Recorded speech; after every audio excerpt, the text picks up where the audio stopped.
ಸತೀಶ್ ನಾಗರಾಜ್ ಅವರನ್ನ ನಮಗೆ ಕೊನೆಯದಾಗಿ ಒಂದು ಸ್ವಲ್ಪ ಸಮಯ ಸಿಗುತ್ತೆ ಈ ವಿಚಾರಕ್ಕೆ, ಅಂದರೆ ಇನ್ನೊಂದು 10 ನಿಮಿಷದಲ್ಲಿ ಬಜೆಟ್ ಮಂಡನೆ ಆಗುತ್ತೆ.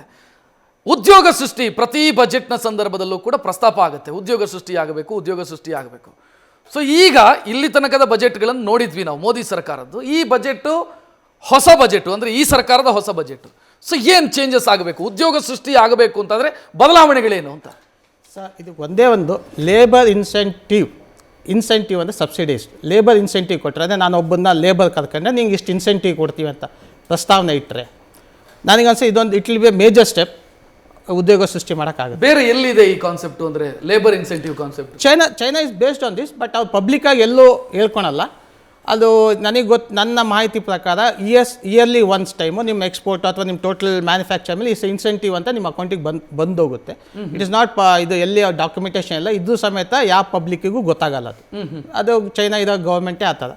ಬಟ್ ಇದು ನಮ್ಮಲ್ಲಿ ಇಂಪ್ರೂವ್ ಆಗಬೇಕಂದ್ರೆ ನಮ್ಮಲ್ಲಿ ಇಷ್ಟಿದ ಪ್ರೊಡಕ್ಷನ್ ಲಿಂಕ್ಡ್ ಇನ್ಸೆಂಟಿವ್ ಇತ್ತು. ಅಂದರೆ ಪ್ರೊಡಕ್ಷನ್ ಜಾಸ್ತಿ ಮಾಡ್ದಂಗೆಲ್ಲ ಇನ್ಸೆಂಟಿವ್ ಜಾಸ್ತಿ ಆಗ್ತಾಯಿತ್ತು. ಈಗ ಲೇಬರ್ ಇನ್ಸೆಂಟಿವ್ ಕೊಡಿ. ಅವಾಗ ನಾವೇನು ಮಾಡ್ತೀವಿ, 10 ಜನ ನನ್ನ ಹತ್ರ ಲೇಬರ್ ಇದ್ದರೆ ಇನ್ಸೆಂಟಿವ್ಗೋಸ್ಕರ ಅಟ್ಲೀಸ್ಟ್ 20 ಜನ ಪ್ರೊಕ್ಯೂರ್ ಮಾಡಿ, 20 ಜನ ನಾನು ಹೈರ್ ಮಾಡ್ತೀನಿ. ದೆನ್ ನನ್ನ ಪ್ರೊಡಕ್ಷನ್ ಜಾಸ್ತಿ ಆಗುತ್ತೆ. ಜಾಸ್ತಿ ಹೈರ್ ಮಾಡಿದ್ರೆ ನಿಮಗೆ ಉತ್ಪಾದಕತೆಗೆ ಸಮಸ್ಯೆ ಇಲ್ಲ. ಅವಾಗ ಏನು ಮಾಡ್ತೀನಿ, ನಂಗೆ ಇನ್ಸೆಂಟಿವ್ ಬಂದಾಗ ರೀಇನ್ವೆಸ್ಟಿಂಗ್. ನಾನು ನಿಮಗೆ ಮುಂಚೆ ಹೇಳಿದೆ, ವೈ ಕಾರ್ಪೊರೇಟ್ ಸಬ್ಸಿಡಿ ರೇಟ್ 25% ಆದಾಗ, ನಮಗೆ ಟ್ಯಾಕ್ಸ್ ಕಮ್ಮಿ ಮಾಡಿದಾಗ ನನಗೆ ಇರೋ ಉಳಿತಾಯದಲ್ಲಿ ನಾನು ಇನ್ವೆಸ್ಟ್ ಮಾಡ್ತೀನಿ.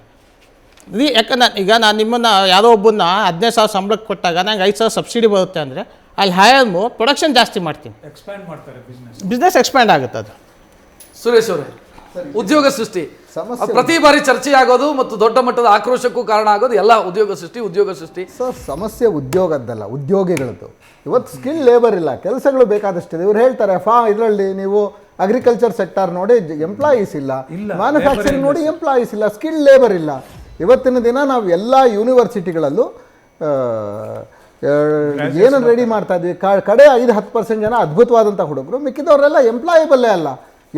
ಕೆಲಸ ಮಾಡಬೇಕು ಅನ್ನೋ ಆಟಿಟ್ಯೂಡೇ ಇಲ್ಲ ಜನಕ್ಕೆ, ರೈಟ್? ಇದು ಸಮಸ್ಯೆ ಇರೋದು ಉದ್ಯೋಗದಷ್ಟೇ, ಉದ್ಯೋಗಿಗಳದು ಒಂದು.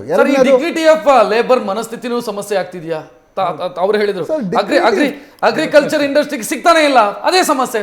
ಯಾರು ಹೋಗ್ತಾರೆ ಅನ್ನೋದು. ಸರ್, ಡಿಗ್ನಿಟಿ ಅಲ್ಲ ಸರ್, ಕೆಲಸ ಮಾಡಕ್ಕೆ ಇಷ್ಟ ಇಲ್ಲ. ದಟ್ಸ್ ವಾಟ್ ನೀವು ಡಿಗ್ನಿಟಿ ಎರಡನೇ ಸಮಸ್ಯೆ, ಡಿಗ್ನಿಟಿ ಎರಡನೇ ಸಮಸ್ಯೆ, ರೈಟ್? ಸೊ ಒಂದು, ಯಾಕೆಂದ್ರೆ ಅದಕ್ಕೆ ಆ ರೀತಿಯಾದಂಥ ಒಂದು ಮಾನಸಿಕ ಶಕ್ತಿ ಏನಿದೆ ಅದನ್ನು ಉಂಟು ಮಾಡಿಲ್ಲ. ಇವರು ಚೈನಾ ಎಕ್ಸಾಂಪಲ್ ಹೇಳ್ತಾ ಇದ್ರು, ರೈಟ್? ಚೈನಾದಲ್ಲಿ ಹಾಗೆ ಆಗೋದು. ನಿಮಗೆ ಲೇಬರ್ ಇನ್ಸೆಂಟಿವ್ ಬರುತ್ತೆ, ಜನಕ್ಕೆ ಹೋಗುತ್ತೆ. ನೀವು ಸುಮಾರು ಚೈನೀಸ್ ಕಂಪ್ನಿಗಳನ್ನು ನೋಡಿದ್ರೆ, ಚಿಕ್ಕ ಮಟ್ಟದ ಮ್ಯಾನುಫ್ಯಾಕ್ಚರಿಂಗ್ ಕಂಪ್ನಿಗಳ ಸರ್, CEO ಸ್ಯಾಲ್ರಿ ನಿಮ್ಮ ಒಬ್ಬ ಸೇಲ್ಸ್ ಹೆಡ್ ಸ್ಯಾಲ್ರಿಗಿಂತ ತುಂಬ ಹೆಚ್ಚಿರಲ್ಲ ಇಲ್ಲಿ. ಯಾತಕ್ಕೆ ಅಂದರೆ ಹ್ಯಾಕ್ ಗೌರ್ಮೆಂಟ್ ಕಂಟ್ರೋಲ್ ಮಾಡ್ತಾ ಇದೆ ಅನ್ನೋದ್ರ ಮೇಲೆ ಡಿಪೆಂಡ್ ಆಗುತ್ತೆ. ಪೇ ಪ್ಯಾರಿಟಿ ತುಂಬ ಇದೆ ಚೈನಾದಲ್ಲಿ. ಪೇ ಪ್ಯಾರಿಟಿ ನಮಗಿಂತ ತುಂಬ ಜಾಸ್ತಿ ಇದೆ. ಇಲ್ಲಿ ಕೂಡ ಸ್ವಲ್ಪ ಮಟ್ಟದಲ್ಲಿ ಪೇ ಪ್ಯಾರಿಟಿ ತರುವಂಥ ಯೋಚನೆ ಮಾಡಬೇಕು ಇವರು. ಎಲ್ಲ ಹಂತದಲ್ಲೂ ಪೇ ಪ್ಯಾರಿಟಿ ತರುವಂಥ ಯೋಚನೆ ಮಾಡಬೇಕು. ಲೇಬರ್ ಸಬ್ಸಿಡಿ ಸಿಕ್ಕಾಬಡೆ ಇಂಪಾರ್ಟೆಂಟು. ಚಿಕ್ಕ ಕಂಪನಿಗಳಿಗೆ ನೀನು ಹೈರ್ ಮಾಡ್ಕೊಳ್ಳಪ್ಪ, ನಾನು ಸಪೋರ್ಟ್ ಮಾಡ್ತೀನಿ ನಿನಗೆ, ಅಟ್ಲೀಸ್ಟ್ ನಿನ್ನ PF ನಾನು ನಿನಗೆ ಕಾಟ ಕೊಡೋದಿರಲಿಲ್ಲ, ಐ ವಿಲ್ ಹೆಲ್ಪ್ ಯು ಅಂತ ಹೇಳಿದ್ರೆ ಸಾಕಷ್ಟು ಸಮಸ್ಯೆಗಳು ಪರಿಹಾರ ಆಗುತ್ತೆ. ಬಟ್ ಸ್ಕಿಲ್ ಸೆಟ್ ಇಂಪ್ರೂವ್ಮೆಂಟು ತುಂಬ ಅಗತ್ಯತೆ. ಅದ್ರ ಬಗ್ಗೆ ಕಂಪನಿಗಳು ಇನ್ವೆಸ್ಟ್ ಮಾಡೋ ಹಾಗಿದ್ರೆ ಅವ್ರಿಗೆ ಸಪೋರ್ಟ್ ಮಾಡಬೇಕು ದೇಶ. ನಾವೊಂದು ಆ್ಯಡ್ ಮಾಡ್ತೀನಿ. ಈಗ ಟೆಕ್ಸ್ಟೈಲ್ ಇಂಡಸ್ಟ್ರಿ ಮೇಜರ್ ಯಾವತ್ತು ಲೇಬರು ಇನ್ಸೆಂಟಿವ್ ಇಂಡಸ್ಟ್ರೀಸ್ ಇದೆಯಲ್ಲ, ಈಗ ಟೆಕ್ಸ್ಟೈಲ್ ಇಂಡಸ್ಟ್ರಿ, ಗಾರ್ಮೆಂಟ್ ಇಂಡಸ್ಟ್ರಿ, ಅದಕ್ಕೆ ಏನಾಗುತ್ತೆ, ಮೆಟ್ರೋಲಲ್ಲಿ ಹಬ್ ಆಗಿದೆ. ಈಗ ನಮ್ಮ ಬೆಂಗಳೂರಲ್ಲೇ ತಗೊಳ್ಳಿ, ಬೆಂಗಳೂರು ಹಬ್ ಆಗಿದೆ. ಇದನ್ನು ತೆಗೆದುಬಿಟ್ಟು ನಾವು ನಾರ್ತ್ ಕರ್ನಾಟಕಕ್ಕೆ ನಾವು ಮೂವ್ ಮಾಡಿದರೆ ಅಲ್ಲಿ ಲೇಬರ್ಸು ಸಿಗ್ತಾರೆ, ಜಾಬು ಕ್ರಿಯೇಟ್ ಆಗುತ್ತೆ. ಸೊ ಇವ್ರಿಗೇನಾಗುತ್ತೆ, ಇಲ್ಲಿ ನಾವೇನು ಸ್ಯಾಲ್ರಿ ಕೊಡ್ತೀವಿ ಇದಕ್ಕಿಂತ 70% ಸ್ಯಾಲ್ರಿಯಲ್ಲಿ ಕೊಟ್ಟರೆ ಲೇಬರ್ಸು ಸಿಗ್ತದೆ, ಕೆಲಸನೂ ಆಗುತ್ತೆ. So labour incentive industry, toy industries ಇದೆ. ಈಗ ಕೊಪ್ಪಳದಲ್ಲಿ ಒಳ್ಳೆ ಸಕ್ಸಸ್ಫುಲ್ ಇಂಡಸ್ಟ್ರಿ, ಅದು it's a major successful industry. We use to import more, ನಾವೀಗ ಎಕ್ಸ್ಪೋರ್ಟ್ ಮಾಡ್ತಾ ಇದ್ದೀವಿ. ಟಾಯ್ಸಲ್ಲಿ we are start exporting. So ಇದೆಲ್ಲ ಏನಂದರೆ ಒಂದು ಟಾರ್ಗೆಟ್ ಇಟ್ಕೊಂಡು ಏರಿಯಾ ವೈಸ್, ಝೋನ್ ವೈಸ್ ಮಾಡ್ತಾ ಹೋದರೆ 100% ವಿಲ್ ಬಿ ಸಕ್ಸಸ್ಫುಲ್.